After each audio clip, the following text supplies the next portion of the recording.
આપણી બે બહેનો, બે દીકરીઓ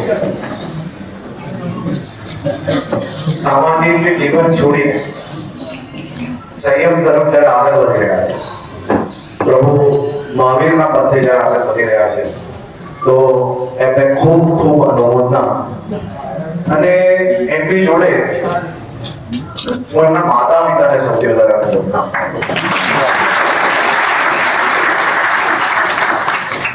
જે પિતાએ, જે માતાએ પોતાની દીકરીને મોટી કરી હોય, રાત દિવસ એક કરીને સપનું જોયું હોય કે એ એના જીવનમાં કંઈક પ્રાપ્ત કરે, પરંતુ એ પિતા તરીકે એમના માટે આજે સૌથી ખુશીનો દિવસ છે.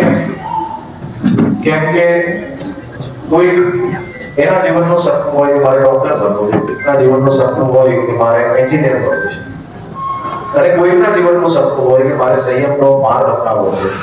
એટલે એમના જીવનનું સપનું સાકાર જ્યારે થવા જઈ રહ્યું છે, તો હું એવું માનું છું કે એવા સમયે એમના માતા પિતા માટે કે પછી ભાઈ બહેનો માટે કે પરિવારજનો માટે, મિત્રો માટે આનાથી વધુ ખુશીનો સમય બી કોઈ ના હોય. અને પિતા આજના જમાનામાં જ્યારે પોતાની દીકરીની, પરિવારજનની કોઈની દીક્ષા ખુશી ખુશીએ હર્ષો ઉલ્લાસથી જ્યારે ઉજવીને દીક્ષા જ્યારે બનાવી રહ્યા હોય અને સંયમના માર્ગ તરફ જ્યારે આગળ વધતું હોય, તો આજથી વિશેષ દિવસ બી આપણા માટે કોઈ ના હોઈ શકે. તેથી હું પરિવારજનોને, વડીલોને અને સૌ સગા સંબંધીઓને હું ખૂબ ખૂબ અનુમોદના આપું.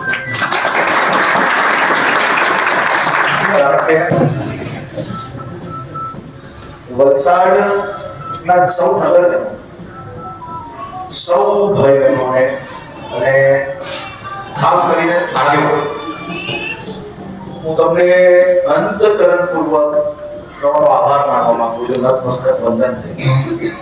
તમે બધા જ ફિરકાઓ વલસાડ જૈન સંઘ તરીકે જ્યારે એકત્ર થયા, તો મારાથી તો આનાથી વધારે કોઈ ખુશીનો દિવસ જ નથી.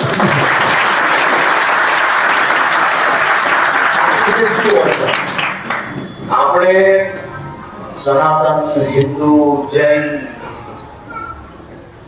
આપણી પરંપરાઓ પણ ધાર્મિક પરંપરા દેરાસરમાં જઈને, ઉપાસનીમાં જઈને ઘરે તમે જે ધાર્મિક પરંપરા માનતા હો એ જ કરવી. પરંતુ એના પછી સમાજના નાના ભાગલામાં આપણે ક્યારેય સામાજિક જીવનમાં અલગ ના પડવું જોઈએ. અને તમે આખા દેશને ઉત્તમ ઉદાહરણ વલસાડમાંથી આપી રહ્યા છો, એટલું તમારો